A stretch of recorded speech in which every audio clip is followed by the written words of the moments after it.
कृष्ण जी ने जोता खेत।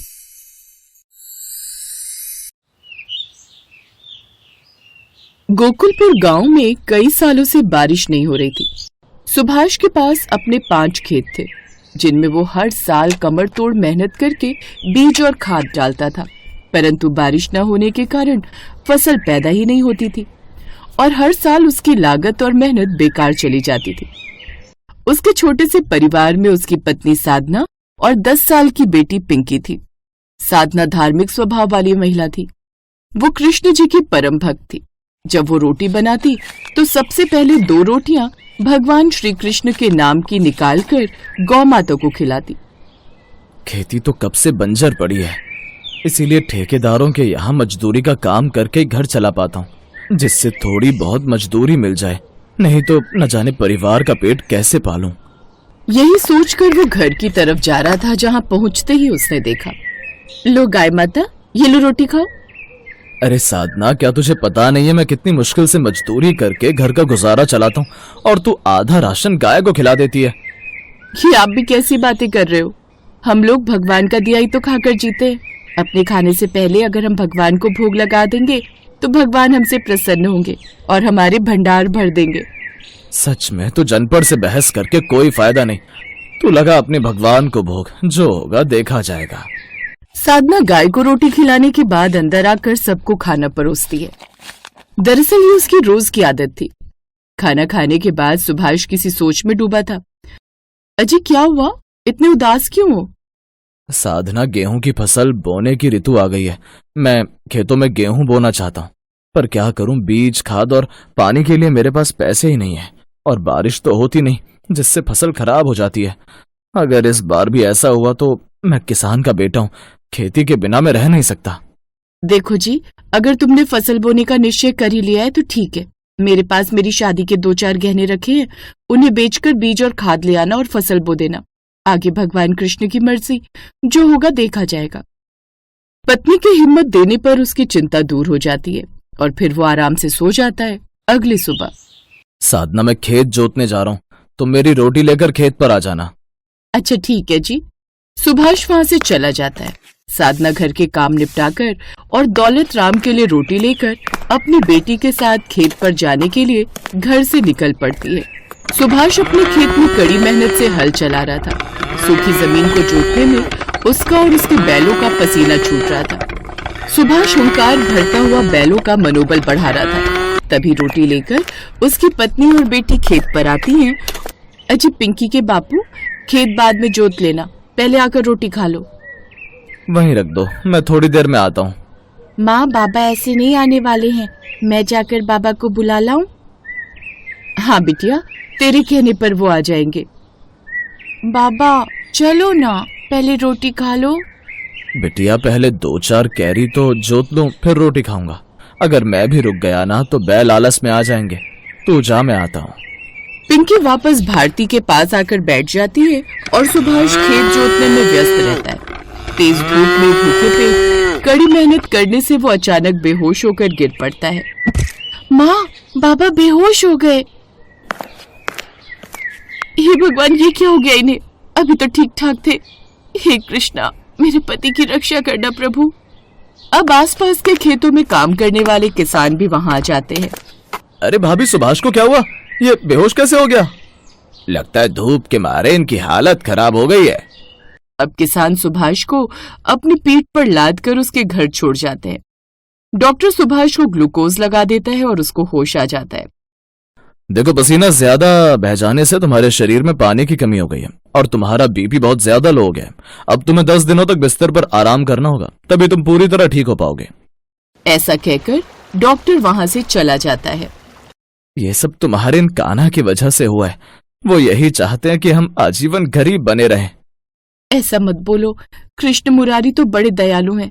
वो सदैव अपने भक्तों की सहायता करते हैं।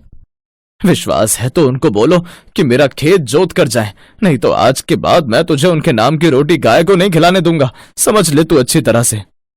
पति की बात सुनकर साधना बहुत परेशान हो जाती है।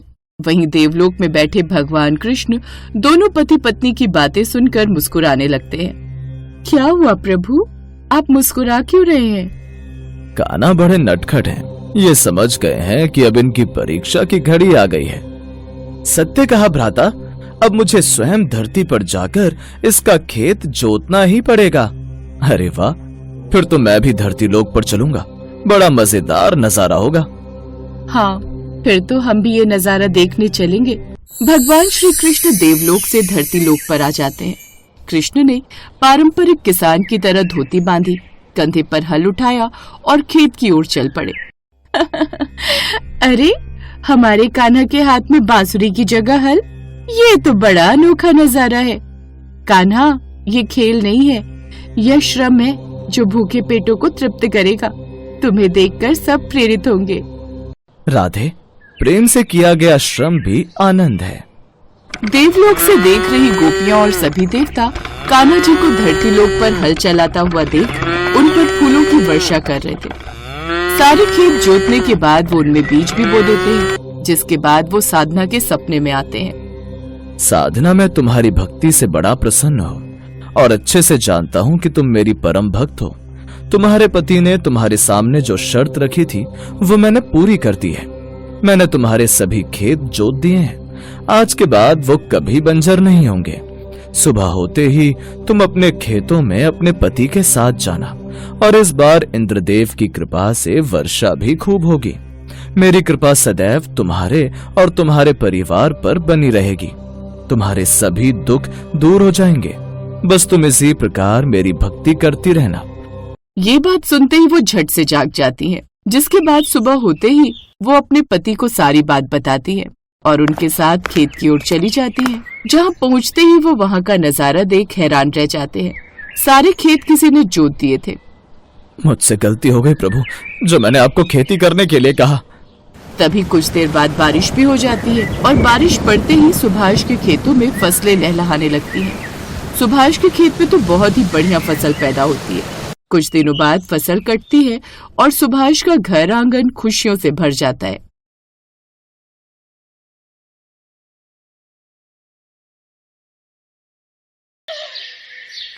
उड़ीसा शहर के छोटे से गांव में माधव दास जी रहते थे। माधव दास जी अकेले रहते थे और भगवान जगन्नाथ जी के भजन किया करते थे, और वो हर रोज भगवान जगन्नाथ जी के मंदिर में दर्शन के लिए जाया करते थे। वो सिर्फ जगन्नाथ जी की भक्ति में ही मस्त रहते थे। उन्हें सांसारिक जीवन से कोई मोह माया नहीं थी। एक दिन अचानक माधवदास जी की तबीयत खराब हो गई। उन्हें उल्टी दस्त का रोग हो गया। वो बहुत ही कमजोर हो गए कि उठने बैठने में भी उन्हें समस्या होने लगी। माधव जी अपना कार्य स्वयं करते थे। वो किसी से मदद नहीं लेते थे। जो व्यक्ति उनकी मदद के लिए आता था उनसे कहते थे, मेरे प्रभु, मेरे जगन्नाथ जी स्वयं मेरी रक्षा करेंगे। ऐसे ही कुछ दिन और बीत जाते हैं। माधव जी की तबीयत और खराब हो जाती है। अब तो वो मलमूत्र भी बिस्तर पर त्याग देते थे, परंतु उन्होंने अपनी भक्ति और आस्था जगन्नाथ जी पर से नहीं छोड़ी। इतना बीमार होने के बाद भी वो नियम से जगन्नाथ जी की आराधना किया करते थे। यही दूसरी ओर जगन्नाथ जी अपने भक्त की उन पर आस्था देखकर अत्यंत खुश थे। तभी बलदेव जी जगन्नाथ जी से कहते हैं, हे प्रभु, आपका प्रिय भक्त इतना कष्ट में है, आप उसे दूर क्यों नहीं करते? उसके पूर्व जन्म के कष्ट हैं जो उसे भोगने ही होंगे, पर उसने मेरी इतनी भक्ति की है, इस कारण मैं पृथ्वी लोक पर जाकर उसकी देखभाल करूंगा। तब स्वयं जगन्नाथ जी सेवक के रूप में माधव जी के पास उनकी सेवा करने के लिए जाते हैं। वो माधव जी की बहुत सेवा करते हैं और उनके गंदे वस्त्र भी भगवान जगन्नाथ जी अपने हाथों से स्वयं साफ किया करते थे और उन्हें स्नान भी कराया करते थे। भगवान जगन्नाथ जी की सेवा से जब माधव दास जी स्वस्थ हुए और उन्हें होश आया, तब भगवान जगन्नाथ जी को उनकी सेवा करते देख वो तुरंत पहचान गए, ये मेरे प्रभु ही हैं।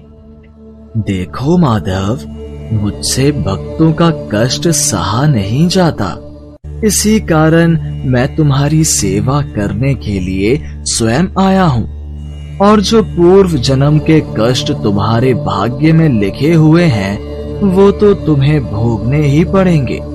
अगर उस कष्ट को इस जन्म में नहीं भोगोगे तो तुम्हें फिर से एक और जन्म लेकर कष्ट भोगना पड़ेगा। मैं नहीं चाहता था कि मेरे भक्त दोस्त के पूर्व जन्म के कष्टों के कारण अगला जन्म फिर लेना पड़े। इसलिए माधव मैंने तुम्हारी सेवा की। अगर फिर भी तुम कह रहे हो तो मैं अपने भक्त की बात नहीं टाल सकता। अब भी तुम्हारा ये रोग 15 दिन का और शेष है, इसलिए वो 15 दिन का रोग वो मैं ले लेता हूँ। 15 दिन का वो रोग जगन्नाथ प्रभु ने माधव दास से ले लिया। तब से भगवान जगन्नाथ जी 15 दिन के लिए बीमार रहते हैं। तब से आज तक हर वर्ष से यही चलता आ रहा है। ज्येष्ठ पूर्णिमा को भगवान जगन्नाथ जी को ठंडे जल से स्नान कराया जाता है। इस स्नान के बाद भगवान को बुखार आ जाता है। 15 दिनों तक भगवान जगन्नाथ जी को एकांत में एक विशेष कक्ष में रखा जाता है, जहाँ केवल उनके वेधा और निजी सेवक ही उनके दर्शन कर सकते हैं। इस दौरान भगवान जगन्नाथ जी को फल के रस, औषधि एवं दलिये का भोग लगाया जाता है और रोग मुक्त करने के लिए उन्हें काढ़ा भी पिलाया जाता है। भगवान के स्वस्थ होने पर अपने भक्तों से मिलने रथ पर सवार होकर निकलते हैं, जिसे रथ यात्रा कहा जाता है। इस रथ यात्रा में भगवान जगन्नाथ जी के साथ साथ उनके भाई और बहन भगवान बलदेव और देवी सुभद्रा की भी रथ यात्रा निकलती है। रथ यात्रा प्रतिवर्ष आषाढ़ मास के शुक्ल पक्ष की द्वितीय तिथि को निकलती है।